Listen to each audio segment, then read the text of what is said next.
የአባት ግን ምን አስቦ ነው? ሲያዩት በጣም ይጨንቃል አይደለ? ልጁ ግን ተመችቶት ፈታ እያለ ነው። በነገራችን ላይ ህፃናት በተለይ ከ6 ወር ጀምሮ ያሉ ህፃናት ባዶ እግራቸውን ቢጫወቱ እነዚህን 5ቱን የጤና ጥቅሞች እንደሚያገኙ ያውቃሉ? አዎ፣ ብዙዎቻችን ለልጆቻችን ወይ ጫማ እናደርግላቸዋለን ወይ ካልሲ እናደርጋለን እንዳይበርዳቸው በሚል ማለት ነው። ትክክል ነው፣ ቅዝቃዜ ላይ አይወዱ ይችላሉ። ሆኖም ግን አንዳንድ ጊዜ በባዶ እግራቸው እንዲጫወቱ መፍቀድ ራሱን የቻለ 5 የጤና ጥቅሞች አሉት። በዛሬ ቪዲዮ እነዚህን በዝርዝር ነግራችኋለሁ። ቪዲዮውን እስከ መጨረሻ ይመልከቱ።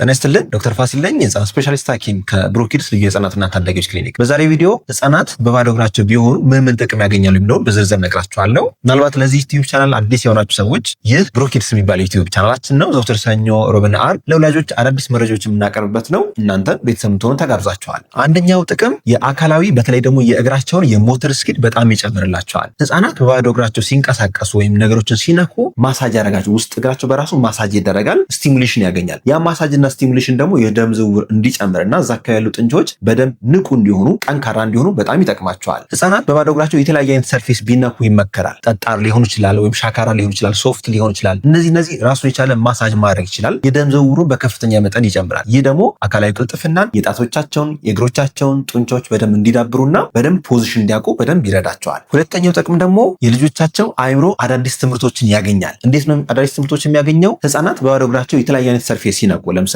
ቀዝቃዛም፣ ሙቅም፣ ሻካራም የተለያየ ሰርፌሶችን ሲያገኙ ያ ሴንሰር ኢንፑት ነው። ያ ማለት ወደ አይምሯቸው የሚሄድ ኢምፐልስ ይለቃል። ያ ደግሞ አይምሯቸው አዳዲስ ነገሮችን እንዲማር ካልም እንዲሆን በጣም ይረዳዋል። ይህን ለማድረግ ካሰባችሁ ለምሳሌ የተለያየ ምንጣፍ መጠቀም ትችላላችሁ። ለስላሳ ምንጣፍ፣ ሻካራ ምንጣፍ፣ ሶፋ ላይ እንዲሁም ሌሎች ነገሮች ላይ እያቆማችሁ እንዲነኩ ማድረግ። ኢቭን አፈር ላይ ሊሆን ይችላል። በነገራችን ላይ ከዚህ በፊት ነግሬያችኋለሁ። ህፃናት አንዳንድ ጊዜ የአፈር ኤክስፖዠር ያስፈልጋቸዋል። ተፈጥሯዊ ንጹህ የሆነ ኤሪያ ላይ እየሄዳችሁ አፈር እንዲነኩ በእግራቸውም በእጃቸውም እንዲነኩ ማድረግ አለባችሁ።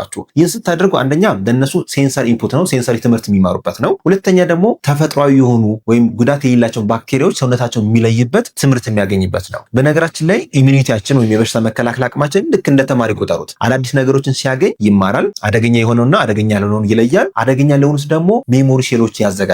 ያ ማለት እንደ ትምህርት ይሆነዋል ማለት ነው። ስለዚህ ህፃናት ኤክስተርናል ኢንቫይሮንመንት ሳር ላይ፣ አፈር ላይ፣ አሸዋ ላይ ንጹህ እስከሆኑ ድረስ ያስረገጣችሁ ልታስተምሯቸው ይገባል። ሶስተኛው ጥቅም ደግሞ ህፃናት ባላንስና ፕሮፕሮሴፕሽን ያ ማለት ሰውነታቸው ጡንቻቸውና መገጣጠሚያቸው በአካላዊ የቱ ጋር እንደሆነ አካላዊ ፖዚሽናቸውን በደንብ እንዲያውቁ በጣም ይረዳቸዋል። አስተውላችሁ ከሆነ ገጠር ያደጉ ህፃናትና ከተማ ኮንዶሚኒየም ላይ ወይም ደግሞ ጠባብ በሆነ ክፍል ያደጉ ህፃናት ብታነጻጽሯቸው አካላዊ ቅልጥፍናቸው ምንም አይገናኝም። ባላንስ ለማድረግ ዳገት ለመውጣት ለመውረድ፣ ደረጃ ለመውጣት ለመውረድ የገጠር ህፃናት በጣም ፈጣን ሲሆኑ፣ በተቃራኒው ደግሞ ከተማ ላይ ኮንዶሚኒየም ላይ አፓርታማ ላይ የሚያድጉ ህፃናት ደግሞ በጣም ይፈራሉ። ለምን? ሰውነታቸው የተለያየ አይነት ሴንሰር ኢንፑት አላገኘም። ከፍታና ዝቅታን ወይም ባላንስ ማድረግን አልተለማመደም። በነገራችን ላይ ብዙ አይነት ሴንሰር ኢንፑት በባዶ እግራቸው ህፃናት ሲያገኙ ያ በቀጥታ ወደ አይምሯቸው ይላካል። አይምሯቸው ደግሞ ሞተር ፕላኒንግ ይኖራል። ያ ማለት የነገር ጋዳላ ነው ወይስ አይደለም፣ እንዴት ነው ባላንስ ማድረግ ያለብን፣ ሰውነታችን እንዴት ነው መራመድ፣ ምን ያህል ፎርስ ማሳደር አለብን የሚለውን ነገር የሚማረው ከኤክስፖዠሩ ነው። ስለዚህ ልጆቻችን ባላንስ እንዲለምዱ፣ ቶሎ እንዲሮጡ፣ ቶሎ እንዲራመዱ፣ ቶሎ ዳዴ እንዲሉ ከፈለግን ባዶ እግራቸው ልንፈቅድላቸው ይገባል። ይህን ስንል ግን ረጅም ሰዓት ቀዝቃዛ ቦታ ላይ አስቀምጧቸው ሳይሆን፣ በተለይ ደግሞ ይህን ስንል ቀዝቃዛ ሰዓት ላይ ልጆቻችን ካልሲ ያስፈልጋቸው እያልን አይደለም። ሆኖም አሁን እንደ ፋሽን የመጡ ልክ እንደዚህ አይነት ጫማዎች አስተውላችሁ ከሆነ የህፃናት ጫማዎች በጣም ደስ የሚሉ ቅርጻቸው በጣም የሚያምር አትራክቲቭ የሆኑ ናቸው። ለልጆቻችን እናደርግላቸዋለን፣ ግን ለነሱ ብዙ አይጠቅማቸውም። ልጆቻችን የሚጠቅማቸው ተፈጥሯዊ የሆነው ኤክስፖዠር ነው። ያን ኤክስፖዠር ደግሞ የምናመጣው በባዶ እግራቸው ነገሮችን ሲረግጡና ፊል ሲያደርጉ ነው። በነገራችን ላይ ልክ ህፃናት ቁጭ ካሉ በኋላ ወደ ዳዴ ሲሄዱ ወይም ደግሞ ራሳቸውን መቆጣጠር ሲጀምሩ እግራቸውን በደንብ ይጠቀሙታል። ያን እግራቸው ሲጠቀሙ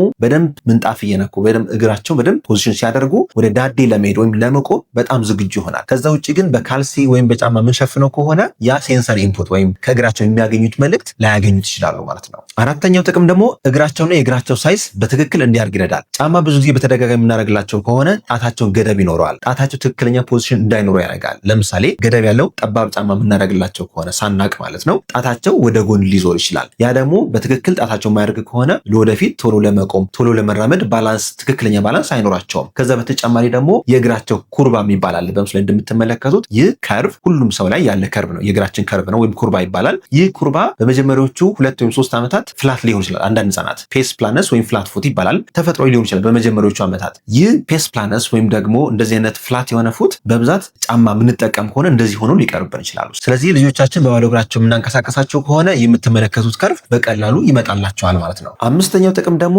የስሜት መገራት ነው ወይም የስሜት ብስለትን እንዲያዳብሩ ይረዳቸዋል። ህጻናት ብዙ አይነት ነገር ኤክስፖዝድ መሆን አለባቸው። በተለይ ደግሞ አስደሳች የሆነ ኤክስፖዠር ሲኖራቸው ራሳቸውን ካልም የሚያደርጉበት ተፈጥሯዊ መንገድ ይፈጥራሉ ማለት ነው። ተፈጥሯዊ የሆኑ ብዙ ኤክስፖዠር ሲኖራቸው ክፉንም ደጉንም ቀላሉንም ከባዱንም ሻካራውንም የሚቆጠቆጠውንም ወይም ደግሞ የሚቆረቆረውንም ትንሽ ፊል የሚያደርጉ ከሆነ ሴንሲቲቭ አይሆንም ወይም ወደፊት ለስሜት ሪአክሽን አይጋለጡ ማለት ነው። ይህ ሴንሰሪ ኢንተግሬሽን ቴራፒ ይባላል። በነገራችን ላይ ለኦቲስቲክ ህጻናትና ቋንቋ ለዘገየባቸው አንዱ የሚሰጠው የቴራፒ አይነት ሴንሰሪ ኢንተግሬሽን ቴራፒ ይባላል። ይህም በእግራቸው በእጃቸው እንዲሁም በሌሎች አካላቸው ወደ ሰውነታቸው የሚሄደውን ሴንሰር ኢንፑት ኢንተግሬት ማድረግ ወይም ማስተካከል ከልጆቻችን አይምሮ የምንጠብቀው ነገር ነው። ይህን ለማድረግ ደግሞ የመጀመሪያው ስቴፕ ልጆቻችሁን በባዶ እግሩ እንዲራመድ በባዶ እግሩ እንዲለምድ ማድረግ አንደኛው ስቴፕ ነው የሚሆነው። ልጆቻችሁን በባዶ እግራቸው ስታስኬዱ ግን መጠንቀቅ ያለባችሁ 3 ነገሮችን ልንገራችሁ። አንደኛ የሚራመዱበት አካባቢ ወይም የሚንቀሳቀሱበት አካባቢ ተፈጥሯዊ መሆኑን ቼክ አድርጉ። ለምሳሌ ውጭ የምታወጣቸው ከሆነ ተፈጥሯዊ የሆነ ንጹህ የሆነ ሳር ላይ ወይም ኢቭን አቧራ ላይ እንዲረግጡት ማድረግ ትችላላችሁ። ያ ተፈጥሯዊ ነው። ያን ስታደርጉ ግን ያ ቦታ እንዳልተበከለ እርግጠኛ መሆን አለባችሁ። አንዳንድ ቦታዎች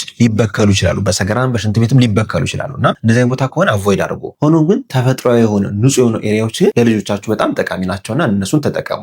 ሁለተኛም ነገራችሁ ጥንቃቄ ደግሞ ምናልባት በጣም የሚወጉ በጣም ሾካማ የሆኑ ነገሮችን መምረጥ የለባችሁ። ለምሳሌ አፈር፣ ሻካራ አፈር ተፈጥሯዊ ነው፣ እሱን እንዲነኩ ማድረግ ይኖርባቸዋል። ግን ደግሞ ለሴፍቲያቸው የተሰባበሩ ነገሮች ካሉ እንጨት የሚወጋቸው ነገር ካለ ግን እሱን በደንብ ቼክ አድርጉላቸው። ሶስተኛውም ነገራችሁ ጥንቃቄ ደግሞ ምናልባት በጣም ቀዝቃዛ ኤሪያ ከሆነ ልጆቻችን በጣም የሚያስቆጣ ጠንካራ የሆነ ቅዝቃዜ ካለ የዛኔ ልጆቻችሁን ባዶ እግር መሆን የለባቸው። ስለዚህ ሞቃታማ ተፈጥሯዊ የሆነ ኤሪያ ላይ ግን ልጆቻችሁ ባዶ እግር ብታደርጉላቸው በጣም ብዙ ጥቅም ያገኛል።